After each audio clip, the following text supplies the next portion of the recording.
Hey everyone, my name is Yarrow and you're listening to the Daydreaming Wolves podcast. I'm really excited you're here as always, and I'm grateful to be sharing things that I care about with you. And I'm also really excited and grateful that this is the 50th episode, and I really want to say that this could have never happened without you. I am so grateful that you are listening and sharing, and some of you have become Patreons, which is really beautiful. And I'm just so excited that I get to have this podcast because I'm such an introvert and I often find it hard to engage with large groups of people or really be out there. And starting this podcast a few years ago has given me this opportunity to speak to so many people and to have really beautiful, deep, one-on-one conversations, which is much more suitable to me. And it's a great way for me to still be part of a dialogue from my bedroom. And so, thank you so much for being here and for listening. I know there's been a little bit of a pause since the last episode, and I want to say sorry for that. I'll be more consistent with my podcasting in the next few weeks. I'm having some beautiful interviews planned, and I'm always open to recommendations as well, or people who just want to say, hey, interview me. That's cool. If that's you, email me. So, I am recording this episode all about spring magic and practices for hard time and finding faith, because it's the spring equinox tomorrow and also the full moon in Libra, which is really exciting. And I just wanted to share some practices around that. And if you're listening to this later, or if you're in the southern hemisphere, that's totally fine.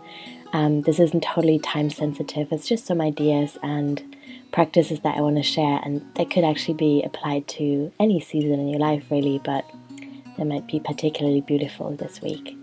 I also want to say that I always celebrate these special days as kind of more like a period of time rather than one day, because I think otherwise there's a lot of pressure to have a great day and to do a big ritual when actually maybe that's not where your energy is at, and that's okay.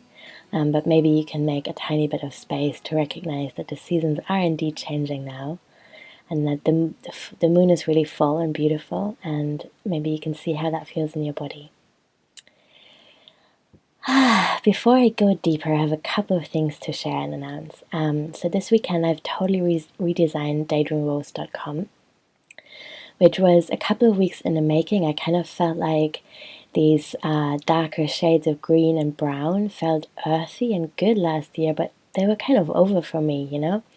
I really needed something lighter and softer and more inviting and really gentle. Like I crave a sense of clarity and peace in my life, and those colors just felt too dark. And part of me is really reluctant to think about and speak a lot about branding, because I think it just kind of feels like capitalism and being, pretending or making things look different than what they really are, or kind of tricking people into something. But actually, I think I'm just a color nerd. I really, really love playing with colors and fonts and images and finding a visual language that communicates what is really at the core of something. And because that something changes, branding will change over time, and it was just time for a change for me, and that felt really good. So if you have time, check it out, daydreamingwolves.com. Ideally on a big screen, please, because the images are so great and I really want them to shine. And then let me know what you think. I would love to hear from you. Otherwise, I have in the Mighty Networks community asked for feedback last week and received some really, really beautiful replies that I'm really grateful for. People have taken so much time filling in that form. It was really nice to read that. And so this was both for the DIY Small Business School, which is $11 on Patreon, and the Magic of Embodiment program, which is now ongoing and costs $3 or more as a pledge. And there's two news around that. The first thing is that I've decided to no longer have the Magic of Embodiment be a year-long container. So this is now ongoing. Infinite and beautiful, because I feel like it's a really important part of my life's work, and it's going to change and shift over time. What I'm going to offer is going to change. People can come and go as they wish, but I'm going to be here doing this work and holding the space, and I'm really, really committed to that. And the other feedback that I received was that people really loved the practices, but also kind of wanted more intimacy and connection and being in groups. And I was kind of unsure around what kind of workshops online I could offer for that program. And what I realized last week was that actually I think really it's already quite rich. There's recipes and meditations and playlists and ritual ideas and tarot spreads. So there is already all this content and input, but maybe what we need is just to come together sometimes. So now every first Sunday each month, it's going to be UK evening. So in the US, it's going to be the morning. And I know that's not covering every time zone, and I'm really sorry for that. But it's covering as many people as possible. We'll just meet on Zoom, and you can come and you can bring whatever you want. You can come and just listen, or you can come with questions, and we're going to do some reading together. I'll pull some cards for us. I will share something from a book that I'm currently reading that's really inspiring me. We'll meditate for a couple minutes, really easy. If you have not meditated before, that's cool. And we'll just share what's going on for us right now. And I really expect that in the beginning it's going to be super small, because it is a large community, there's over 150 patrons now, but people are also incredibly busy, and not everyone is in the Magic of Embodiment program, and then not everyone has time or makes that a priority, which is totally fine. So I really think it's going to be a small circle, and it's going to be a beautiful way to just be witnessed and be in community, and you can share as much as you like. You can also be off video and not share anything, and that's cool. But I'll be sharing, and I'm excited to meet some of you. The program won't be more expensive. I'm still asking for a pledge of $3 or more a month. You get access to the program and the community and those calls. And to be honest, this sounds weird to say, but I feel really proud to be able to offer something that's so affordable and rich at the same time. And that is because so many of you are pledging, and I trust that more of you will in the future, and more of us will come together to do this work. And so I'm excited for that. Okay, so about this episode, like I said, I'll be sharing some reflections and some practices. So maybe if you're home right now or somewhere indoors, you want to get pen and paper, and maybe you want to note down some ideas and practices that you want to try yourself. But if you're on the go, traveling, I often listen to podcasts when I'm traveling, then maybe you can just make a note on your phone, marking the time into this podcast where I spoke about something that you want to revisit. That's another idea. Or you can write down some notes on your phone, whatever. Or you can just listen. That's totally fine as well. Okay, so the spring equinox is coming up. Traditionally, this is a time where we're thinking about what seeds we're planting in spring, both really, emotionally and in our gardens, literally, and for the future and for work. So this can be in different aspects of our lives. And we're also shaking off some of that winter dust. So for me, winter really is a time of turning inwards and becoming quiet and resting and being in the night time of the year, being with the stars and the moon. And that's an important part of life, even if it's really difficult sometimes. I think this winter in particular felt very long and quite dark, and it felt quite hard to remain open and remain outdoors. I have a dog, so we go for long walks every day, but I got wet so many times and I had a cold, and towards the end it was a lot, I think. And so I'm really ready for spring. As I'm recording this right now, I'm sitting at my desk overlooking the garden. There's blackbirds and foxes and really funny cats, and there's all kinds of stuff going on and blooming now, and I'm just so full of gratitude to see colors again and light, and that's really beautiful. So it's a beautiful time, I think, to think about both what we're wanting to do planned, but also what we're shaking off from winter and how we're going to come back into a sense of movement and possibility. So, movement doesn't have to mean that you suddenly start running or whatever, anything that doesn't feel good right now. It just means that we're shifting into a different way of being right now, and that's exciting. And in some ways we can think about embodying that. So I've started dancing in the morning, for example. I'm really suddenly into Mariah Carey's old songs from the 90s, like Emotions or Dream Lover, and I just turn them up and I just move in silly ways. I draw the curtains because I'm very self-conscious. And I just see what's available in my body that day, and I dance and I sing as well, and that feels really good, and that feels like it's bringing that movement and possibility of spring. What I'm going to do today and tomorrow, I also want to share, just in case you're interested and maybe you're looking for something to do yourself. I've cleaned the corners in my house. I still live in a tiny house, and so there's not a lot to clean, but I have had a look around and I've decluttered a little bit. I dusted a few corners, did a few little bits. I'm going to put fresh sheets on later today. I brought some flowers in, which feels really nice. I made an essence on the last new moon, so that was the new moon in Leo, I think. No, that would be wrong. That would be Pisces, sorry. The new moon in Pisces 2 weeks ago. I made an essence of sweet violets from my garden and rhodonite and some wild orchid, and I'm having that every day in this moon cycle that we're in right now. And that feels nice. If you're not making essences yourself, maybe you can treat yourself to one. That feels like a nice ritual right now. And then tomorrow I'm going to go for a swim, because I feel like the full moon is such a beautiful time to be in water and to be held, and also to be able to release something. So obviously this is kind of like the height of the moon phase. Everything is really full, and then it begins to wane again. So it's a beautiful time to first really acknowledge and celebrate and feel gratitude for that abundance, and then also to think about what we're letting go as we're heading to the next new moon. And I think that is a great process to go through in water. I did a big tarot spread, which honestly has totally blown my mind. It's still kind of laid out next to me as we speak, because I haven't been able to write about it as much as I wanted to yet. So a little side note, I've made a commitment a couple of years to myself to only do tarot readings when I also can write about the cards, because I was noticing that I was pulling a lot and not always giving the cards the space that they deserve. And to me, in my understanding of the tarot in this moment, which might shift and change, of course, is that it works for me as a tool of self-reflection. So I want to really feel what's happening in my body as I turn the cards. I want to feel into different kinds of possibilities, different ways of looking at things, different perspectives, and I want to also give myself an anti-gaslighting tool.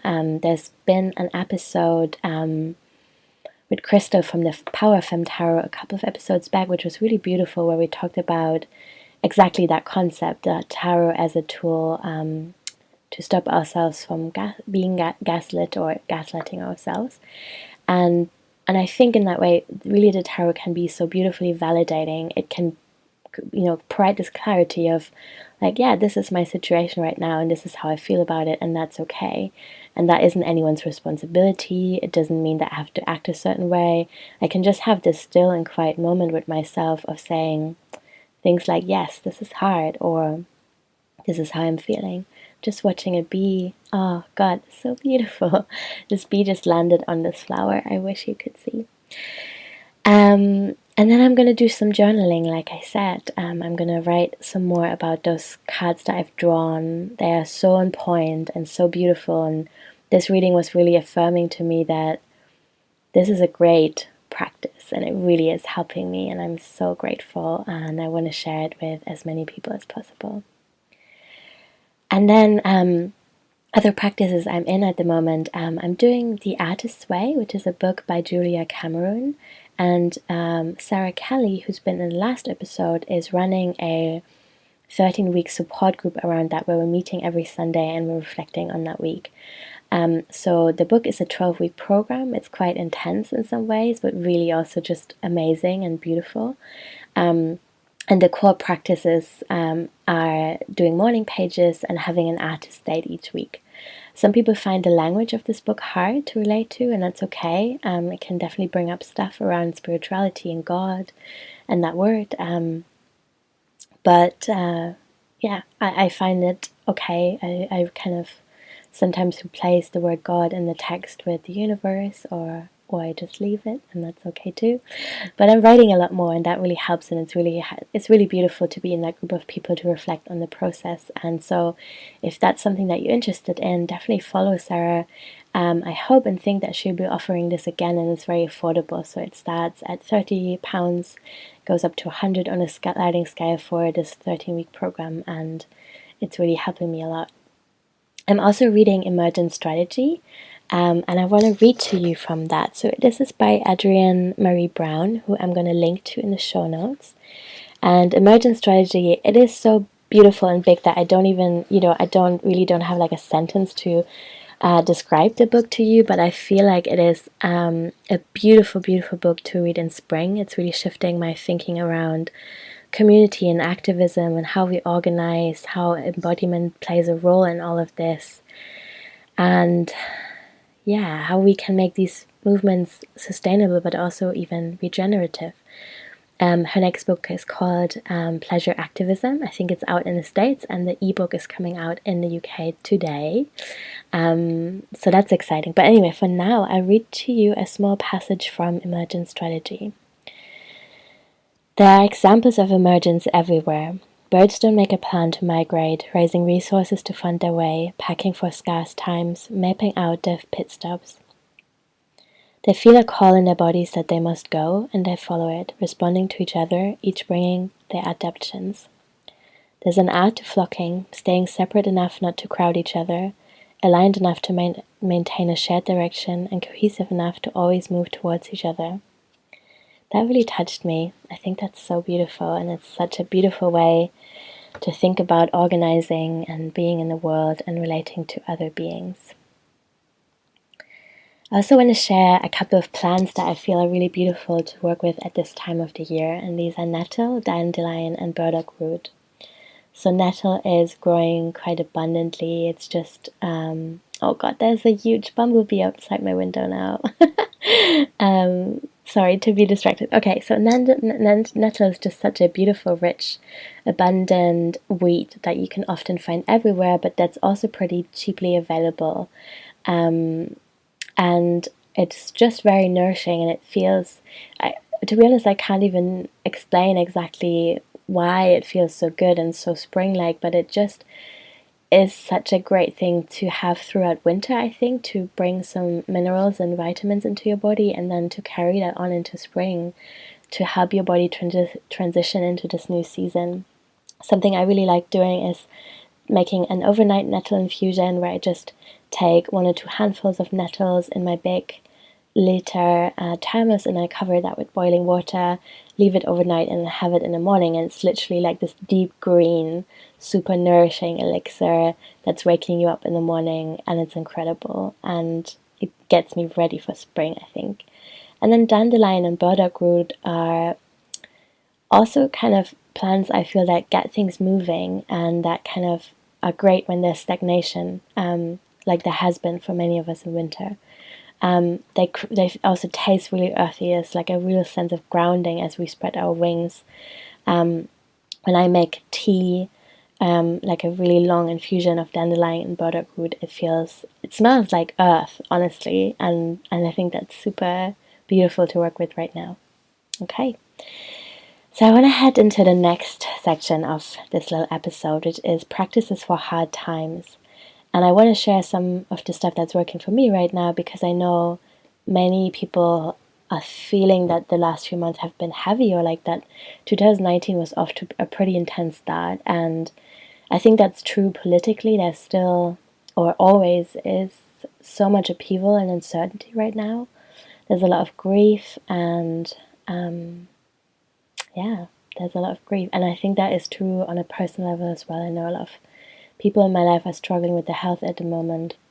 And so I wanted to share some practices for hard times. The first thing I wanted to offer is to start very small and create consistency for yourself, because I think the news at the moment feel like, at least for me, maybe because of Brexit and because that's impacting my life in some ways, I feel a lot like it feels a lot like being thrown around.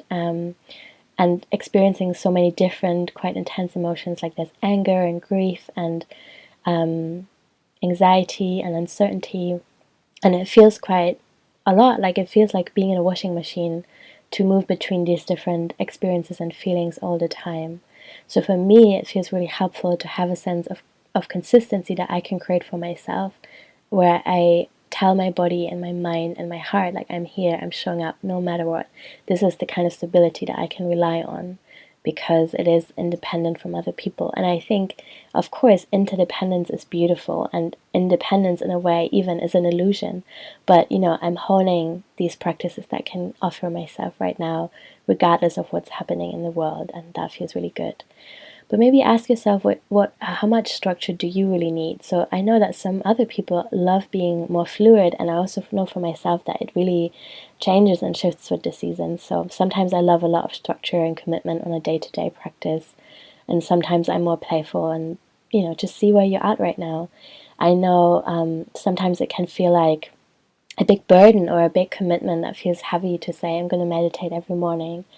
And sometimes it feels really sweet to just surrender into that commitment and to almost feel like a sense of devotion of like, yeah, this is just what I do in the morning and no questions asked. This is my jam now, So I'm using the Insight Timer app at the moment. I'm on the free plan, and it's just incredible. It really, really feels so supportive. There's more than 50,000 meditations that you can try. They are themed, so you can search for things like relationships or change or depression or anxiety, whatever you feel you most need right now. Some of them are short, some are really long. There's just a real great variety of different things, and some of them are related to spiritual or religious traditions, but many are not. So that really might be something for you. And I have to admit, something that I really enjoy in this app as well is that it gives you stars, and so you can see how long you've been going on. So I'm on a really long streak now, and I feel really excited each day to add another star to the calendar of like, yes, I did it again, and I don't want to break it. And in a way, that's really motivating me to keep going, but in a positive way, And I think this definitely, we can question why we always need this kind of outside approval and affirmation, but it just feels good right now, so I'm allowing myself to have it. So another thing that I like on that is that you can have friends, so you can connect with the people that are also using the app that and you can see what kind of meditations they're into, and then you can also join groups. So for example, there's a group for people who meditate and are chronically ill, or people who want to ease pain that they're experiencing in their bodies in some way, and maybe there's a group for something that you're experiencing that would be helpful for you, so that's great. Another great practice, I think, is to just draw one card a day, because again, that's something pretty low energy that you can do even if you're lying in bed, and it can just be this little reminder that your experience is valid, and you have practices that you can turn to. I think there's something important with the tarot to, let me step back. I think when we're having a hard time, maybe sometimes the tarot can be a little bit scary, and I think I'm just kind of feeling protective that no one would turn to the tarot, draw a bad card, or bad in air quotes, and then think the day is doomed, and to make things worse. I would really offer to reframe that to say, well, maybe it's a beautiful card, and then you can just feel into this possibility of maybe today being a good day. Like, maybe that's that's beautiful. And what would that look like for you? What could you do to make it a good day? And if it's a bad card in air quotes, or one that kind of maybe looks a bit scary or you're not really sure about, then maybe that's an affirmation to say, yeah, some aspects of the human experience are hard. It doesn't mean that my day is doomed or that I can't feel any joy today. It just means that I am a human having a human experience, and this little card is just affirming that some stuff is hard and I get to have difficult feelings as well, and that's okay. And today, today I'll have many different experiences. That's going to be one aspect of them, and tomorrow is a different day. So yeah, I just wanted to offer that. Another thing that feels really helpful for me is self-massage. That's a really important part of the Magic of Embodiment program as well. Because to me, touch feels really important. I feel that touch is has always been almost like my primary language, my first language. Touch is how I feel I can very easily communicate and understand myself and also other people. And I love receiving massages. That's always been like a really special treat if I can book a massage, but actually the more I teach the Magic of Embodiment program, the more I feel like this touch we can give ourselves is so precious and beautiful as well. And it's available every day if you have the physical energy, it's so cheap. You can give it to yourself for free. You can just sit down and massage your feet. So there's lots of guided audio recorded self-massage practices in the program, but you can also just sit down, get some oil out if you have any, and if you don't, that's cool too. And then you can just do a little body scan and see what parts of your body right now want some attention, and play with pressure and different kinds of moves or practices, and see what feels nice. And it's just beautiful to be present with your body in that way and to see what feels good. Another practice I love is having tinctures or infusions every day. So really connecting with just 1 or 2 or 3 plants that you feel are good and supportive at this time in your life, and to make a commitment to have them every day. Again, for me, that's this beautiful feeling of consistency that I really crave, that feels good. Consult a medical herbalist if you are on medication or you have health conditions. That would probably be good to do, but there's also a lot of resources online that you can explore. Another thing that I've already mentioned I love is dancing to Emotions by Mariah Carey in the morning. Maybe you have another really silly, funny, uplifting song that you can play in the morning. And I would also offer to prepare your mornings if you're having a hard time right now. I always get overnight oats ready in the evening and my herbal infusion, and I put my nutritional supplements out, and I already have YouTube opened with Emotions by Mariah Carey. So when I wake up in the morning, everything is waiting for me. My room is pretty cleared, and I can just start my day without too much of a wobble, which is great. And then the final practice I want to offer is making lists of gratitude and priorities. So gratitude is a tricky one. Sometimes it can feel like a little bit of a cliche, and I certainly don't want to be Pollyanna about it. I don't even really know what that means, if I'm really honest, but I've heard it in a different podcast, so I was like, maybe this makes sense in this context. I think what I'm trying to say is that I think making gratitude lists isn't about forcing yourself to be grateful about something that's really hard. I think it is about just making space and acknowledging and giving thanks for the beautiful things that you do have, and paying more attention to them, because I think we're so busy and so overwhelmed so often that it's really hard to lose sight of them, and that is, to me, what gratitude lists are for. And lists for priorities really help me when I feel overwhelmed. So when it feels like there's just too much to do, I don't even know where to begin, it feels nice to make a list of priorities, and that to me is almost like a magical practice as well. I hope there was something in here for you in these practices. If you have questions, of course, as always, let me know. And I want to kind of close this episode by talking a little bit about finding faith, which is a difficult topic to talk about. I've long been thinking about, do I want to talk about this podcast, and how, and like what words I'm going to use. So it's really very much like an imperfect snapshot of the moment of what I'm thinking right now, and I would love to be in conversation with more people about this, and maybe even have some of them on the podcast. But I really feel that with all that's happening in the world right now, we need to focus on building resilience. And I think that having faith is like one of many pieces in that puzzle, of having faith in something that you can trust, that you believe in, having a sense of purpose, and like knowing that you have a direction that you're working towards. And I'm really passionate about exploring how people who can't or don't want to belong to religions can find faith and meaning in this way. And I also think that nurturing inner authority and like having a compass, like an inner compass that is shaped by experience and compassion and embodiment, is much safer than dogma. And I think that's coming out of my worry that more and more people are turning to the far right now, because we're in very unstable times. And I know from history and experience that anxiety and fear and this experience of lack and scarcity can turn people to violence and judgment and a lack of compassion, and that is something I find quite scary. And so I'm wondering, like, how can we nurture inner authority instead, and have a compass that's really shaped by compassion and openness to otherness and abundance and sharing. I know that we all need this sense of safety and belonging, and that we have to find it in ways that are sustainable and respectful to all life forms, and the planet as a whole, and us, ourselves as human beings.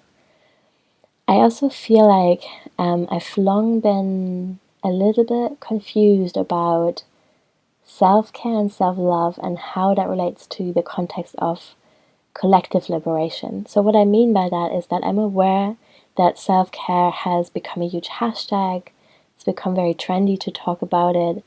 And it is a very, very important thing, but it's not the end of the story. This is not, self-care in itself, as the only thing, is not liberation.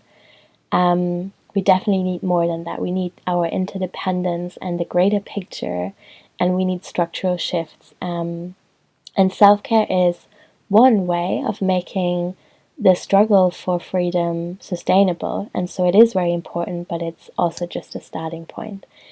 And so, I'm thinking about this idea of starting with the self and how that can or cannot be selfish.